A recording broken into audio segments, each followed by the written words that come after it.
Capítulo 1. La primera palabra. La primera noche. La tormenta pareció llegar desde dentro del pueblo, no desde el mar. Los relámpagos no caían, se quedaban suspendidos sobre nuestras casas, como si dudaran. Y cuando el viento se cansó de golpear puertas y techos, amanecimos con un silencio tan tenso que hasta los perros lo respetaron. Fue entonces cuando la vimos. Yo, Tomás, maestro de la escuela, bajé a la playa antes de tocar la campana de las 8. Había huellas de barcas, restos de algas, botellas golpeadas por la marea. En el centro de la orilla, una palabra escrita en la arena con un trazo tan nítido que cada grano parecía obedecerle. No era grande ni pequeña, era precisa, como un bisturí. No la reconocí en ningún idioma que yo enseñara, pero me atravesó igual que un nombre propio. Sentí vergüenza de leerla y no entenderla. Me quedé allí, esperando que la primera ola la borrara. La ola llegó, se inclinó, la cubrió, la lamió, retrocedió. La palabra siguió intacta, seca, como si el agua hubiese pasado a su alrededor. Me acerqué. Noté que el aire sobre las letras estaba más frío. Un frío limpio, de capilla recién lavada. Pasé el pie, torpe, por el primer trazo. La arena se apartó un instante y regresó sola a su lugar, cerrándose con la obstinación de una herida que no admite dedos. Para cuando tocaron las 8, medio pueblo estaba ya de pie frente al mensaje. La madre de Efraín se santiguó 5 veces. El pescador viejo murmuró que era un mal presagio, pero no se atrevió a escupir. El padre Remigio llegó tarde, con el aliento a rezos nocturnos y café. Se agachó, miró de cerca, arrugó la nariz. No juguéis con supersticiones, dijo, y ordenó a 2 monaguillos traer cubos de agua. Los chicos obedecieron. Volcaron un mar casero sobre la palabra. El agua resbaló como sobre aceite, sin tocarla, y corrió a nuestros pies, avergonzándonos a todos con calcetines mojados. «Es un truco», gritó el alcalde, siempre alérgico a lo inexplicable. Trajeron palas, trajeron escobas, trajeron una tabla para alisar. Fue inútil. Cada golpe contra las letras se volvía blando antes de tocar, como si la fuerza se nos derritiera en los brazos. Nadie quería decirlo en voz alta, pero lo pensamos, aquello no quería ser borrado. Yo me agaché a la altura de un niño para mirar los bordes. No eran bordes, eran límites. El grano de arena que formaba el trazo parecía distinto del resto, igual en color, pero distinto en obediencia. Como si, al escribir, una voluntad hubiese adoptado esos granos y hubieran dejado de pertenecernos. Sentí por primera vez que la playa ya no era nuestra. «¿Qué dice?», preguntó Marta, mi vecina, con el miedo acomodado en la voz. Nadie respondió. Entonces ocurrió algo pequeño que nos hizo temblar más que la tormenta. El viento cambió de dirección solo sobre las letras, como si una mano invisible soplara al revés. Por un instante, todos vimos el gesto, no de borrarlas, sino de subrayarlas. El padre Remigio, pálido, pidió que nos apartáramos. Puso la palma a unos centímetros del primer trazo. Cerró los ojos. Cuando los abrió, eran de un brillo que nunca le había visto en misa. «No es advertencia», dijo con voz prestada. «Es llamada». Nadie se movió. El mar, obediente como un animal viejo, acercó otra ola y volvió a retirarse sin atreverse a rozar la palabra. En la torre, la campana se quejó sola. Y yo, que había enseñado a leer a casi todos los presentes, comprendí la humillación más alta. No teníamos alfabeto suficiente. Aquello nos estaba nombrando. Y nosotros no sabíamos cómo responder. Alguien, detrás de mí, susurró: «¿Quién la escribió?». Giré la cabeza. No vi a nadie. Volví a mirar la arena. Y juro que, bajo el sol recién nacido, una sombra estrecha, el trazo de una yema, el peso de un índice, se retiraba lentamente de la última letra, como si acabase de terminarla en ese instante. La palabra respiró. Y el pueblo, con ella. Capítulo 2. El profeta sin nombre. El rumor viajó más rápido que las campanas. Al caer la tarde, todos en el pueblo hablaban de la palabra en la arena. Algunos aseguraban que era el diablo jugando con nosotros. Otros, que era el propio Dios reclamando lo que olvidamos. Nadie dormía. Nadie cenaba en paz. Y fue entonces cuando apareció él. No llegó en caballo ni en carruaje. Caminaba descalzo por el sendero de polvo, como si conociera cada piedra de la ruta.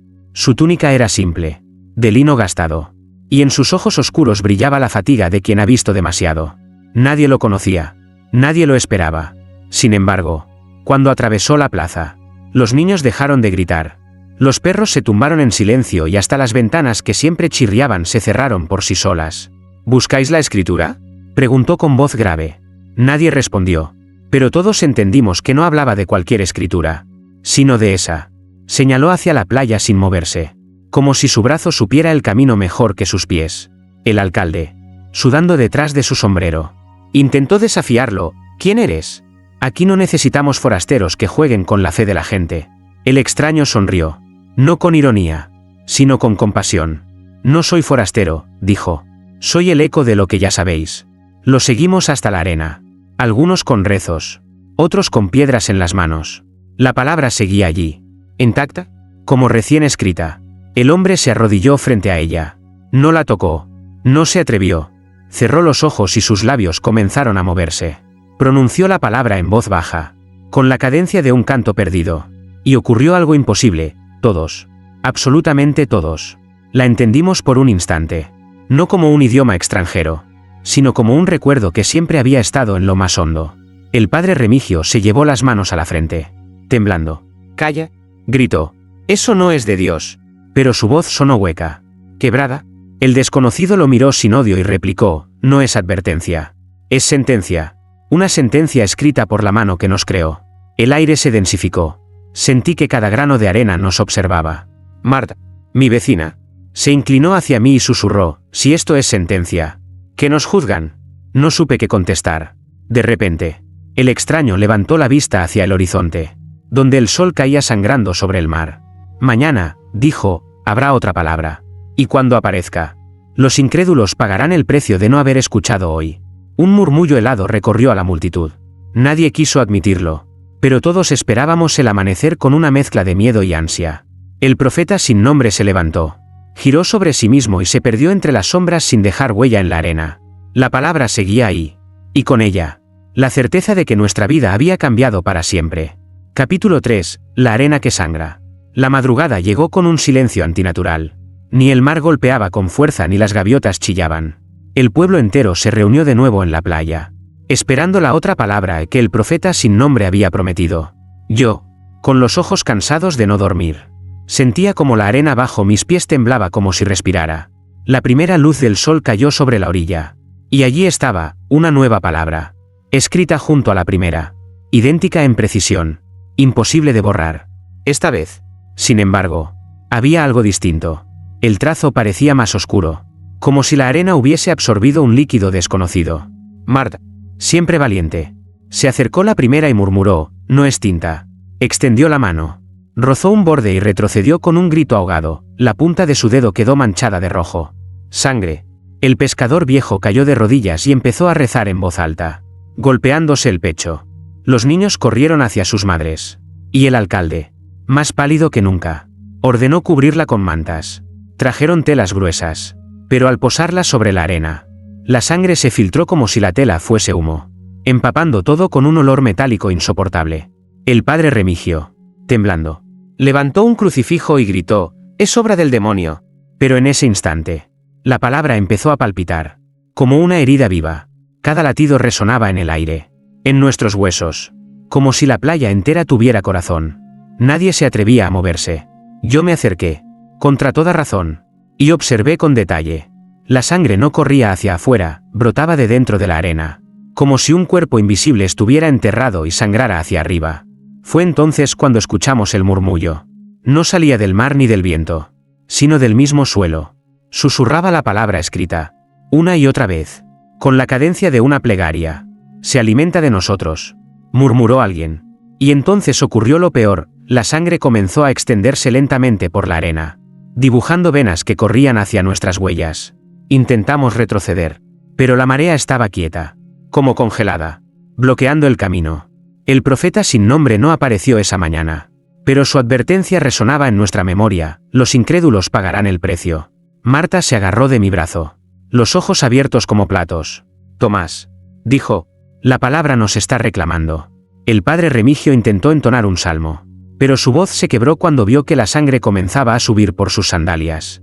Dio un paso atrás, tropezó, y todos vimos cómo la palabra parecía latir más fuerte al contacto con él. El mar, en un movimiento súbito, lanzó una ola que se detuvo justo antes de tocar la escritura, como si también tuviera miedo. Y en ese instante, lo supimos: aquello no era demonio, no era truco, Era una revelación escrita con la carne misma del mundo. Yo no lo dije en voz alta, pero lo sentí con la certeza de un puñal en el pecho. Dios había escrito en nuestra arena. Y su mensaje sangraba porque aún no habíamos entendido su precio. Capítulo 4. Los que intentaron borrar.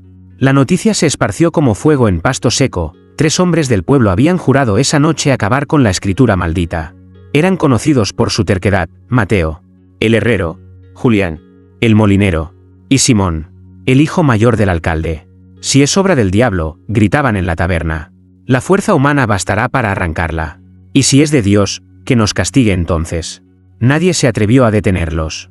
A medianoche bajaron a la playa, armados cada uno con un método distinto. Mateo llevaba un balde de agua bendita robada de la sacristía.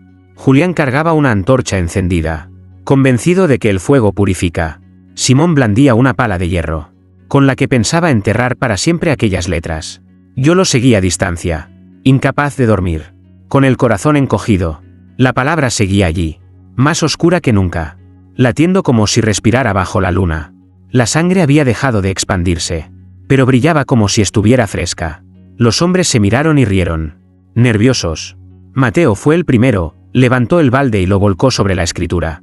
El agua cayó, y se dividió en 2 corrientes, esquivando la palabra, como si hubiera chocado contra un vidrio invisible.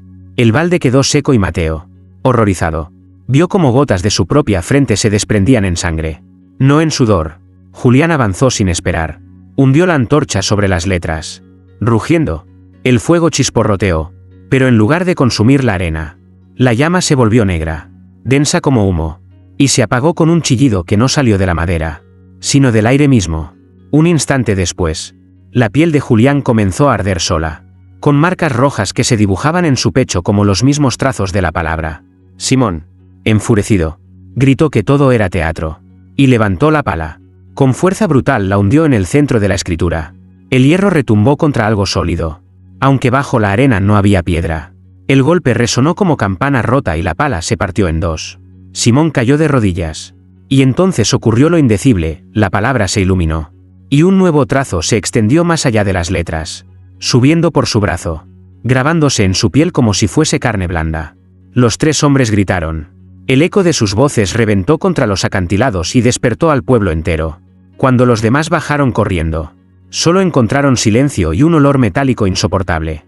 En la arena, allí donde habían estado, no quedaba rastro de cuerpos, solo 3 sombras ennegrecidas, grabadas en el suelo, como figuras de ceniza. La palabra permanecía intacta, ahora rodeada por esas marcas, como si fueran firmas de un pacto sellado. El padre Remigio cayó de rodillas, balbuceando un salmo que nadie quiso repetir. Marta se tapó los ojos, sollozando. Yo no pude apartar la vista, comprendí que la palabra no quería ser borrada, quería ser defendida. El mar rugió entonces, levantando una ola que no cayó sobre nosotros, sino sobre las 3 sombras. Cuando se retiró, las siluetas habían desaparecido, pero las letras brillaban más vivas que nunca, como si acabaran de ser escritas. Esa noche entendimos lo que antes temíamos nombrar: no era solo un mensaje, era una voluntad, y quien se atreviera a desafiarla sería absorbido por ella, hasta que no quedara más que arena obediente. Capítulo 5. El niño que lo repitió en sueños. Después de la desaparición de los 3 hombres, el pueblo se sumió en un silencio pesado, como si hasta el aire temiera pronunciar palabra. Nadie dormía tranquilo. Las madres cerraban puertas con cruces de madera. Los ancianos murmuraban letanías sin fe. Sin embargo, fue un niño quien rompió la calma. Se llamaba Elías. Apenas 8 años. Hijo de una costurera. La primera noche después de la tragedia, su madre lo escuchó murmurar mientras dormía. Al principio creyó que soñaba con juegos, pero pronto se dio cuenta de que el niño repetía, con una cadencia inquietante, la palabra escrita en la arena, la misma que ningún adulto podía pronunciar sin sentir un nudo en la garganta. Al amanecer, la noticia corrió. La madre, desesperada, llevó al niño al padre Remigio. «Ayúdelo», suplicaba. «No para de hablar en sueños. Y no sé qué significa». El sacerdote, con los ojos enrojecidos de insomnio, intentó bendecirlo, pero en cuanto levantó la cruz sobre su frente, Elías abrió los ojos aún dormido y, con voz que no era suya, repitió la palabra una y otra vez. El crucifijo se resbaló de las manos del cura como si pesara demasiado. La gente se arremolinó alrededor de la casa. Querían escuchar. Tenían miedo. Sí, Pero más grande era la sed de entender. El niño, con los ojos cerrados, empezó a encadenar sonidos desconocidos. Una lengua que ninguno había oído jamás. Sin embargo, cada uno de nosotros sentía dentro del pecho la extraña certeza de comprenderlo. No con la mente, sino con la sangre. Está repitiendo lo que fue escrito, murmuró Marta, mi vecina, con los labios temblorosos. Yo asentí, incapaz de apartar la vista del niño. Cada palabra que brotaba de su boca parecía resonar en la playa, como si despertara ecos invisibles. De pronto, Elías se incorporó en la cama, aún dormido, y señaló con un dedo hacia la ventana. Afuera, en la arena frente a su casa, había aparecido otra palabra, más corta, más cruel, y la sangre fresca corría de ella hacia el mar como un arroyo interminable. Elías la pronunció en voz clara, con una solemnidad imposible para un niño. El suelo tembló bajo nuestros pies. Una mujer gritó y se desmayó. Los hombres corrieron hacia la puerta, pero el aire estaba espeso, inmóvil, como si nadie pudiera atravesarlo. Éramos prisioneros de ese instante. Entonces, la voz del profeta sin nombre resonó desde la plaza, sin que nadie lo viera. El niño no habla en sueños, habla en revelaciones. Elías cayó de nuevo sobre la cama, exhausto, como si una fuerza invisible lo hubiera abandonado. Su madre lo abrazó llorando, mientras todos retrocedíamos con el alma encogida. La nueva palabra seguía ardiendo en la arena, fresca, intocable. Esa noche comprendimos que Dios no solo escribía en la playa, también había comenzado a escribir en carne viva, y lo había hecho en el cuerpo más inocente del pueblo. Capítulo 6. El desierto que se movía. El amanecer siguiente nos encontró con los ojos abiertos, temiendo lo inevitable. Nadie se atrevía a bajar a la playa, pero todos mirábamos desde las ventanas, esperando la aparición de otra palabra. Elías dormía inquieto, murmurando frases incomprensibles, mientras su madre lo mecía con desesperación. Y entonces ocurrió algo que ninguno había imaginado: la arena empezó a desplazarse. No fue una ola ni un viento, fue la propia tierra que, como un animal vivo, se agitaba bajo nuestras casas. Primero pensé en un temblor, pero no, el movimiento tenía dirección, ritmo, voluntad. Desde la orilla, la arena se extendía hacia el interior del pueblo, cubriendo lentamente los senderos de piedra, trepando por los muros bajos, infiltrándose en los patios. «Es el mar seco», gritó un anciano, convencido de presenciar el fin del mundo. Pero no había mar en retroceso, solo arena avanzando. Avanzando como si llevara consigo el eco de las palabras escritas. Corrimos hacia la plaza. Allí, bajo la luz gris de la mañana, vimos lo imposible: la primera palabra, la que había resistido agua, fuego y hierro, ya no estaba en la playa. Se había duplicado, multiplicado, extendido. Ahora aparecía sobre el suelo del mercado, en los peldaños de la iglesia, incluso en la fachada del ayuntamiento. No escrita a mano, sino formada por el mismo flujo de arena, como si el desierto entero hubiera decidido convertirse en escritura. El alcalde gritaba órdenes inútiles, mandando a los hombres cavar zanjas para contenerla. Pero cada pala que intentaba abrir un muro se llenaba sola de arena hasta rebalsar, como si el metal se rindiera. Marta me miró con los ojos enrojecidos. «Tomás, ya no es solo un mensaje, es un territorio». Y lo peor estaba por llegar. Cuando la arena alcanzó la casa de Elías, el niño se levantó de golpe, aún dormido. Caminó hasta la puerta, con pasos seguros, y pronunció otra palabra que nos heló la sangre. La arena, obediente, se detuvo justo en el umbral de su casa, como un ejército aguardando la orden de su general. La gente cayó de rodillas. Algunos suplicaban perdón, otros juraban fidelidad a un Dios que ya no reconocían. El padre Remigio levantó los brazos al cielo, pero la iglesia crujió a su espalda, cubierta de letras nuevas que brillaban como brasas. La campana, sin que nadie la tocara, sonó 3 veces, grave, como si anunciara un juicio. En ese instante comprendí algo: el mensaje no buscaba permanecer en la arena de la orilla, quería expandirse, conquistar, borrar las fronteras entre mar, tierra y pueblo. El desierto mismo había comenzado a moverse para escribir la revelación en cada rincón de nuestra vida. Elías volvió a caer rendido en brazos de su madre. El profeta sin nombre apareció de entre las sombras y pronunció con calma: «No podéis huir. La escritura no avanza, os reclama». El viento se levantó y, con él, una tormenta de arena cubrió la plaza entera. Sentí los granos entrarme en la boca, ásperos, inevitables, como si quisieran grabarse también en mi lengua. Y esa noche, nadie pudo olvidarla. Capítulo 7. La mujer que lo entendió. La tormenta de arena había dejado al pueblo como una ruina desenterrada. Las calles, las casas, incluso las ventanas parecían respiraderos de un desierto que se movía con voluntad propia. La gente caminaba con la boca cubierta, como si el polvo pudiera meterse también en los pensamientos. Y entre todos, fue una mujer quien habló por primera vez sin temblar. Se llamaba Clara, la viuda de un marinero que nunca volvió del mar. Vivía en silencio, cosiendo redes que ya nadie usaba. Y todos la miraban con cierta lástima. Pero aquella tarde se presentó en la plaza, con el cabello cubierto de arena y una calma inquietante en los ojos. «Yo sé lo que dicen las palabras», anunció, y el murmullo de la multitud se apagó de golpe. El padre Remigio, con la voz quebrada, intentó callarla. «No blasfemes. Mujer, nadie puede leer lo que no es de hombres». Pero Clara lo interrumpió con una serenidad que helaba más que los gritos. «No es de hombres, padre. Y por eso puedo leerlo. No son advertencias ni maldiciones. Son nombres». Un silencio espeso se posó sobre nosotros. Clara avanzó hasta la iglesia, cuyas paredes estaban cubiertas de escrituras que ardían como carbones. Colocó la mano sobre uno de los trazos.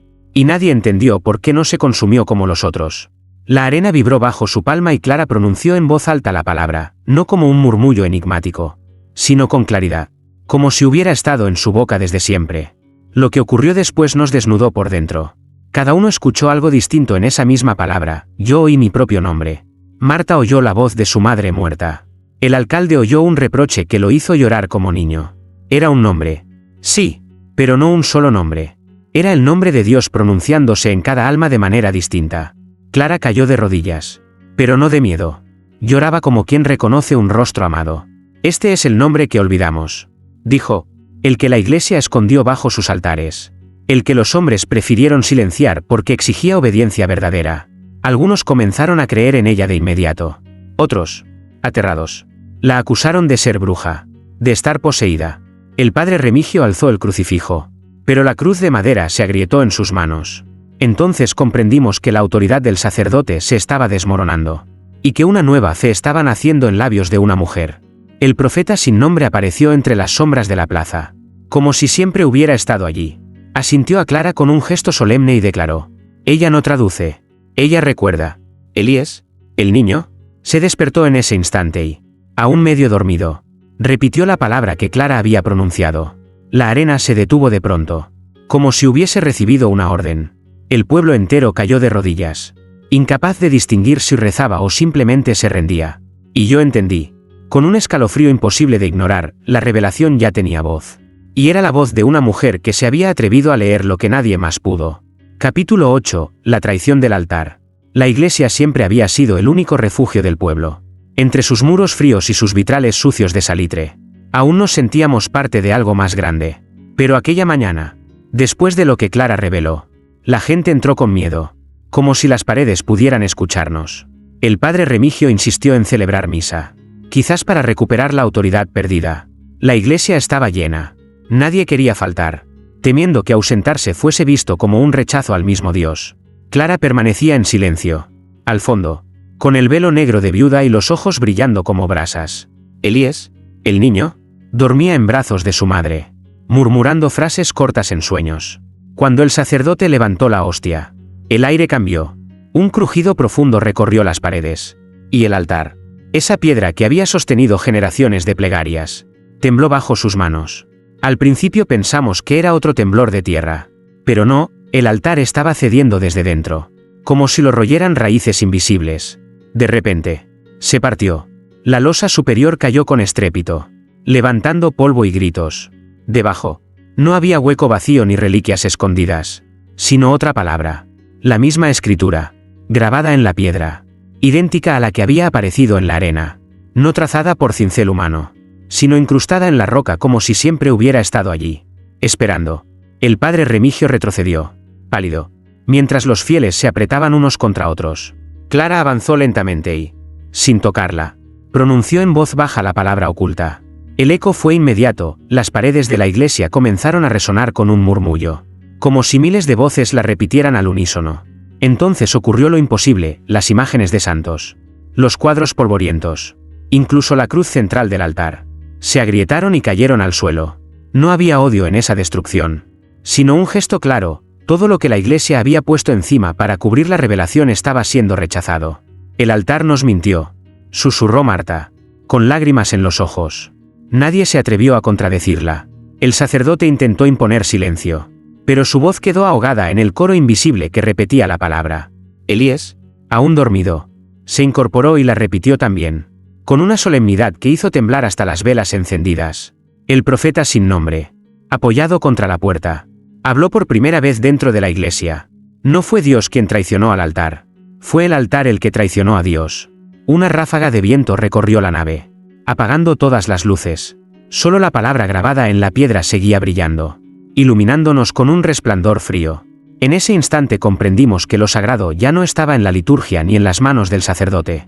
Lo sagrado estaba en lo que había sido escondido.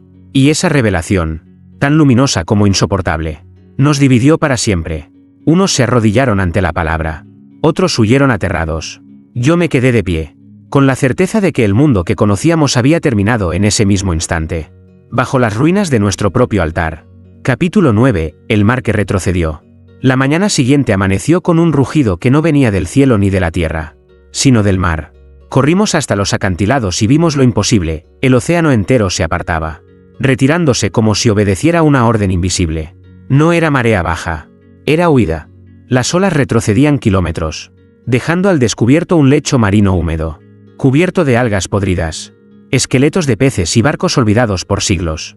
El olor a muerte nos golpeó con tanta fuerza que más de uno vomitó en la arena. Pero lo que más nos estremeció no fue la desolación, sino lo que apareció en el fondo descubierto. Allí, entre grietas y conchas, se extendía la misma escritura.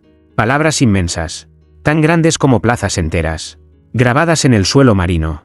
Algunas brillaban como fuego líquido, otras sangraban hilos rojos que se mezclaban con charcos salados. Cada letra parecía un abismo, un agujero abierto en la carne del mundo. Elías, llevado en brazos por su madre, abrió los ojos y comenzó a repetir los trazos con la voz ronca, como si fueran suyos. El eco de sus palabras viajó sobre la costa. Y de pronto, todos lo comprendimos: el mensaje no estaba destinado a un pueblo ni a una iglesia. Era un dictado universal, escrito para que la humanidad entera lo viera. El padre Remigio cayó de rodillas, intentando rezar, pero sus labios no podían seguir el ritmo. Clare, en cambio, avanzó hasta la orilla mojada.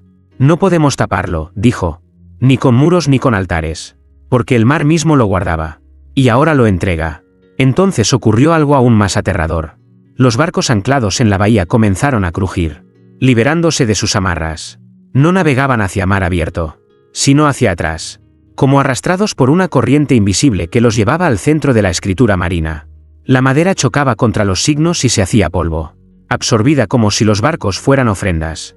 El profeta sin nombre apareció entre nosotros, empapado de sudor, y gritó: no es revelación para escuchar, sino para obedecer. El mar se retira porque el mundo debe caminar sobre lo que ha sido escrito. Nadie se atrevió a dar un paso. El lecho marino brillaba como un espejo roto, y las letras ardían, reclamándonos. Marta me tomó la mano, con los dedos helados: Tomás, si lo que está escrito ahí es sentencia, entonces no somos espectadores, somos los acusados. El silencio posterior fue tan profundo que hasta los pájaros dejaron de volar, y comprendimos, con un miedo nuevo, que el océano no volvería hasta que la humanidad respondiera a la escritura. La arena ya nos había reclamado. Ahora, el mar entero también nos exigía. Capítulo 10. La voz detrás del silencio. El mar seguía retirado, como si el horizonte se hubiera tragado sus aguas para siempre. El pueblo permanecía en un estado de vigilia permanente. Nadie comía, nadie dormía. Todos esperábamos el siguiente signo, la próxima herida en la realidad.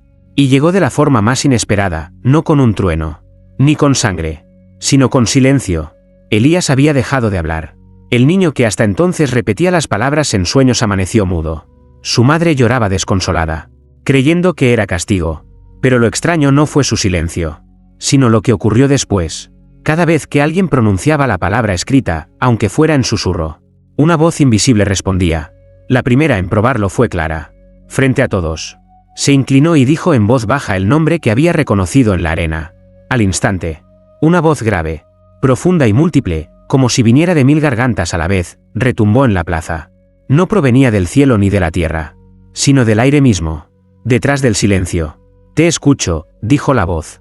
El pueblo entero cayó de rodillas. Algunos comenzaron a llorar, otros a gritar, pero ninguno se atrevió a volver a hablar. Clare, Con los labios temblorosos, repitió otra palabra.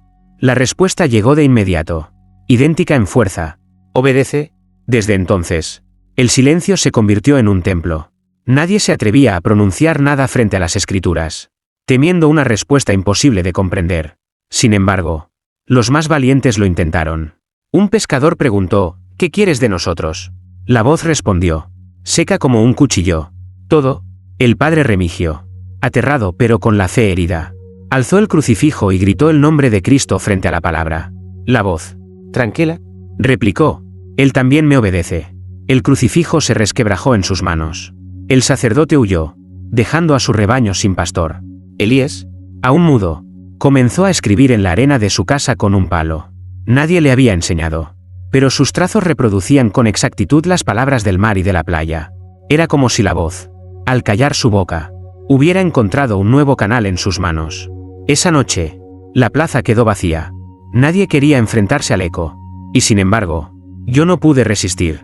Me acerqué solo, con el corazón en la garganta, y susurré apenas audible, ¿quién eres? El silencio me devoró por unos segundos.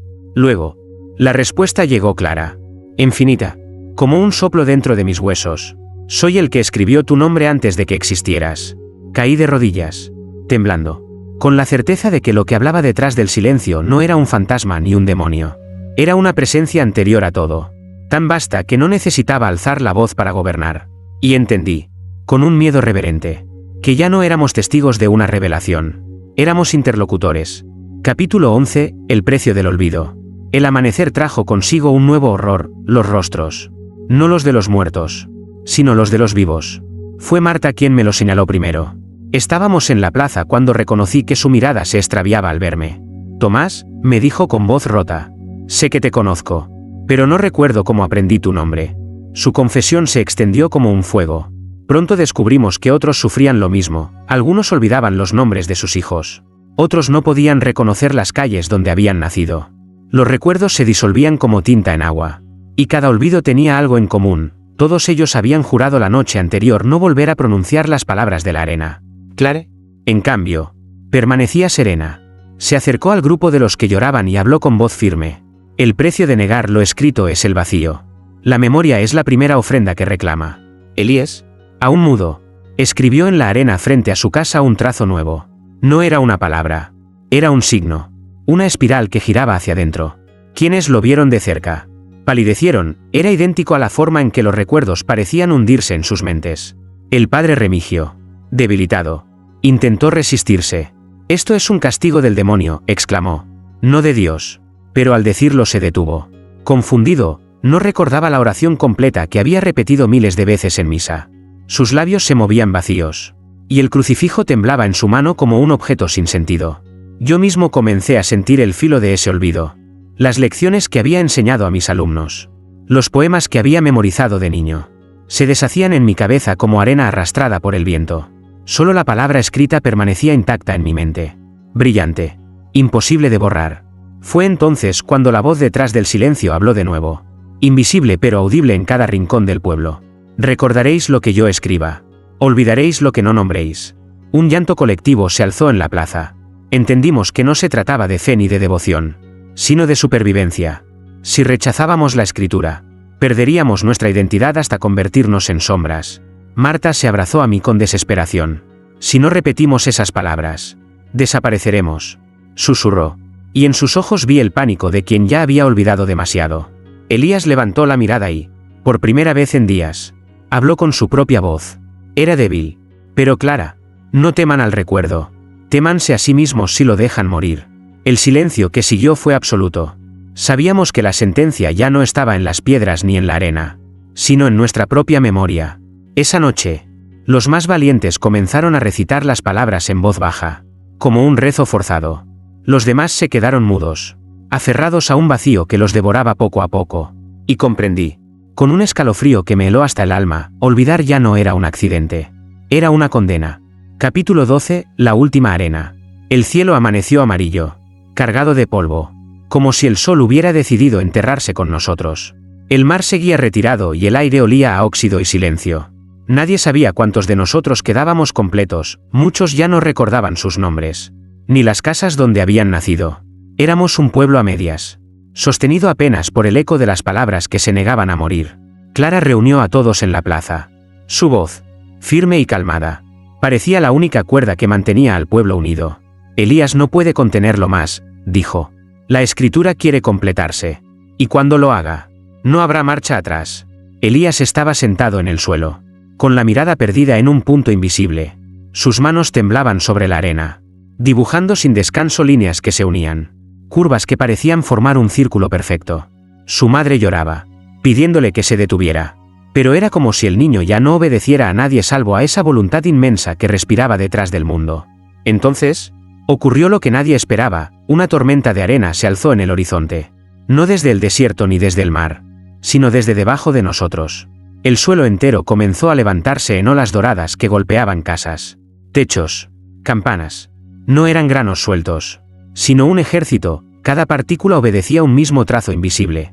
El altar destruido en la iglesia volvió a crujir, y de sus grietas brotó polvo luminoso que se unió a la tormenta.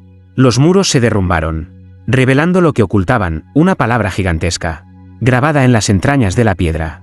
Una palabra que ninguno podía pronunciar sin sentir cómo la garganta se desgarraba. Clara dio un paso al frente, con lágrimas en los ojos. Esta es la última arena, susurró. La escritura final. Elías levantó la mano, y la tormenta se detuvo como si aguardara una orden. En el silencio absoluto, con voz débil pero clara, el niño pronunció la palabra que completaba el círculo en la arena. En ese instante, el viento enmudeció. El mar dejó de respirar y el sol pareció apagarse durante un parpadeo eterno. La palabra final brillaba en cada rincón del pueblo, en las fachadas, en los cuerpos, en el aire mismo.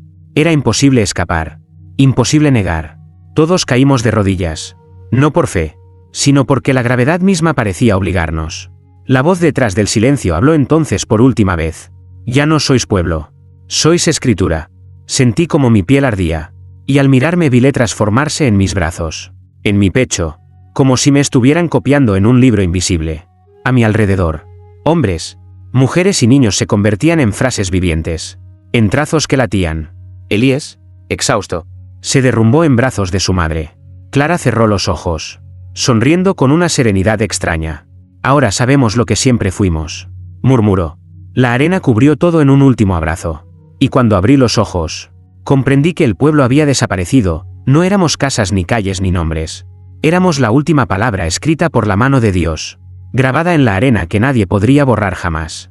Capítulo 13, el libro invisible. Creí que todo había terminado cuando la arena nos tragó y nos convirtió en letras vivientes. Sin embargo, despertar fue peor que morir. Abrí los ojos y descubrí que no estaba solo, estábamos todos. Pero no en un pueblo, ni en un desierto.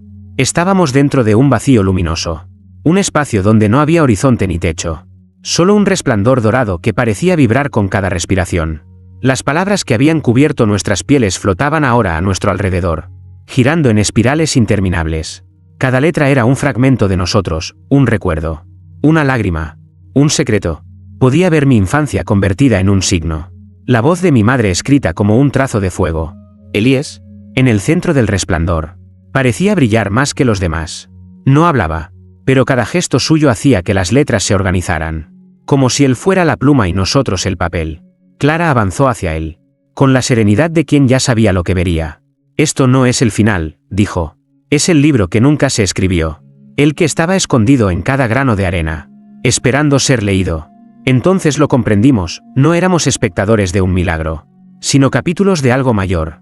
Cada vida, cada culpa, cada acto había sido guardado en un alfabeto que ahora se desplegaba ante nosotros. La revelación no era una sola palabra, sino un libro invisible que nos contenía desde antes de nacer. Uno a uno, los habitantes comenzaron a escuchar sus propias páginas. El pescador viejo se vio reflejado en las letras como un joven que había mentido en la orilla. Marta escuchó a su madre muerta recitarle un versículo que nunca conoció. El alcalde, temblando, encontró su cobardía grabada en frases de hierro. Nadie podía huir de lo que estaba escrito, era verdad pura, sin adornos ni excusas. Elías alzó las manos y las letras se encendieron con un resplandor que nos atravesó los huesos. La voz detrás del silencio resonó de nuevo, más clara que nunca. Este es el libro que nunca leerán los hombres, porque está escrito en su propia carne. Un frío reverente me recorrió. Ya no éramos un pueblo perdido en un milagro. Éramos un testimonio. Y la arena, el mar y el cielo eran apenas páginas de un manuscrito que se extendía más allá de todo entendimiento. Clare, Con lágrimas en los ojos, nos miró a todos. No fuimos elegidos para comprender, dijo, sino para ser comprendidos. Entonces sentí como una de mis letras se desprendía de mi cuerpo y flotaba hacia el centro, uniéndose a miles de otras. No dolió. Fue como entregar un recuerdo a un libro que lo esperaba desde siempre. Y por primera vez, no tuve miedo. Capítulo 14. El elegido que no quiso serlo. Elías estaba en el centro de aquel resplandor infinito, rodeado por las letras que giraban como estrellas obedientes. Su cuerpo pequeño parecía contener un poder demasiado vasto, como si hubiera nacido para sostener un universo escrito. Todos lo mirábamos con la mezcla de fe y miedo que se siente frente a lo sagrado. Sin embargo, en sus ojos había algo distinto, cansancio. Cuando abrió la boca, esperábamos una nueva revelación, pero lo que salió fue un susurro humano, quebrado. No quiero ser el elegido. La frase cayó como un trueno en aquel silencio dorado. Clara lo miró con ternura, como a un hijo que se rebela contra un destino imposible. El profeta sin nombre, en cambio, frunció el ceño y declaró: no puedes negarlo. Lo escrito no se borra. Pero Elías dio un paso atrás, y con ese gesto las letras titilaron, como si el libro invisible dudara por primera vez. El niño temblaba, no de miedo, sino de rabia. Nunca me preguntaron, dijo. Nadie me pidió si quería hablar en sueños, si quería cargar palabras que no entiendo. Soy un niño, no soy su pluma. La multitud contuvo el aliento. Algunos lo miraban con compasión, otros con horror. Si él rechazaba el llamado, ¿qué pasaría con todos nosotros? ¿Que ya éramos escritura viviente? De pronto, las letras sobre su piel comenzaron a arder. Se extendieron como venas luminosas por sus brazos y su rostro, marcándolo como un manuscrito humano. Elías gritó de dolor y cayó de rodillas. La voz detrás del silencio resonó entonces, más dura que nunca. Lo elegido no elige. El suelo vibró, y miles de signos comenzaron a desprenderse de nosotros, atraídos hacia él. Nos debilitábamos, como si cada palabra arrancada fuera un pedazo de alma. Elías levantó la mirada, con lágrimas que brillaban como fuego. Si de verdad soy el elegido, dijo con voz rota, entonces elijo no serlo. El resplandor se quebró. Durante un instante, vimos lo imposible, las letras dejaron de obedecer.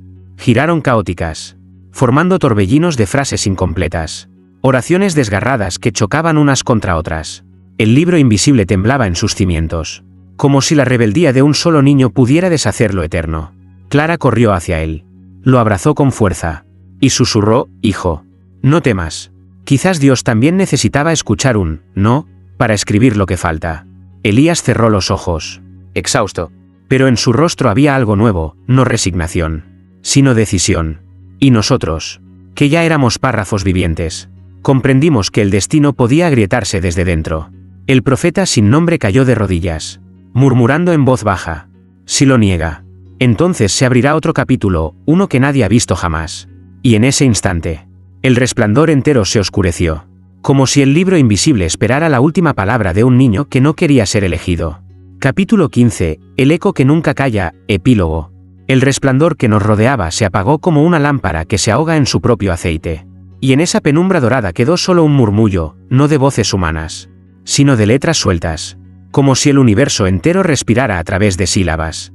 Elías, con los ojos cerrados en brazos de Clara, parecía dormido, pero todos sabíamos que lo que había dicho, su no, seguiría resonando mucho después de nosotros. Cuando despertamos, no estábamos en aquel vacío luminoso. Estábamos de nuevo en la costa, entre ruinas de arena endurecida. El mar había regresado, tranquilo, como si nada hubiera ocurrido, y el pueblo parecía intacto.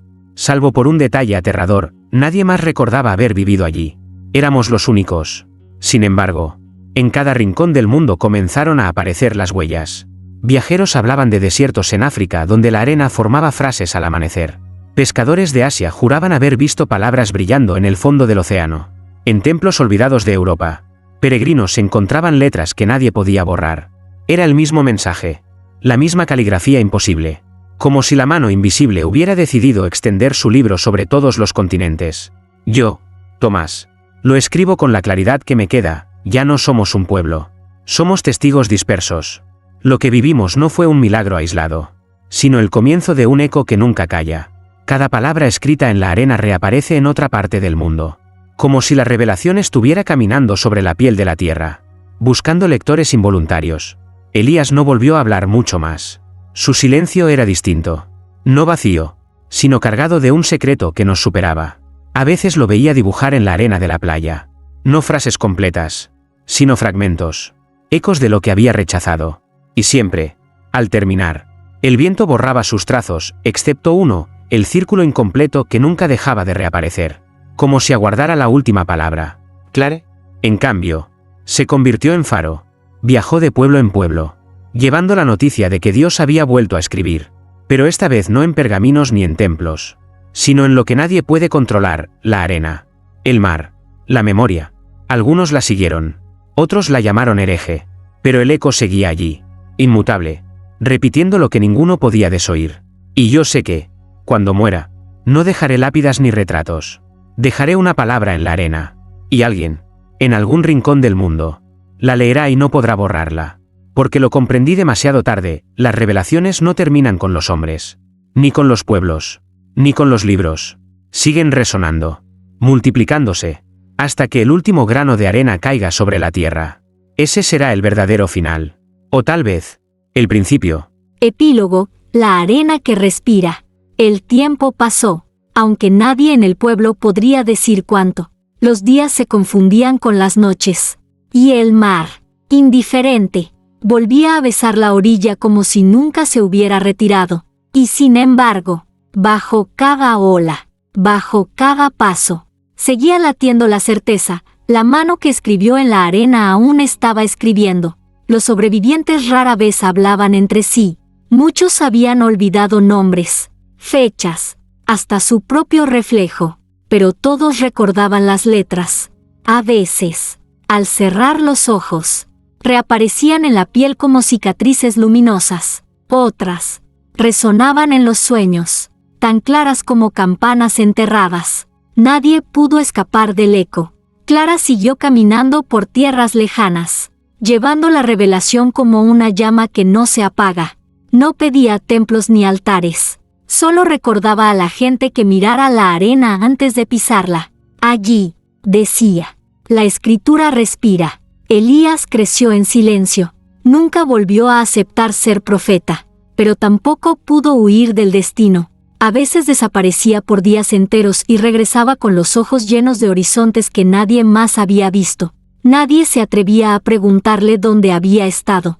Bastaba mirarlo para intuir que había estado conversando con lo invisible. Yo, Tomás, el maestro, escribo estas últimas líneas sabiendo que no son mías. Cada palabra que dejo en este papel vibra, como si no me perteneciera. Quizás, cuando alguien lea esto, se dé cuenta de que no soy autor, sino apenas eco. Un eco que se suma a tantos otros. La arena sigue allí, obediente e incorruptible. La ola la cubre, el viento la azota. Los hombres intentan borrarla. Todo es inútil, porque lo escrito no espera aplausos ni credos, solo espera ser visto. Y así entiendo la última verdad, lo divino no necesitaba testigos, sino páginas. Y nosotros, desde el primero hasta el último, hemos sido eso, páginas vivas de un libro que nunca tendrá fin. El eco no callará, no mientras quede un grano de arena en el mundo.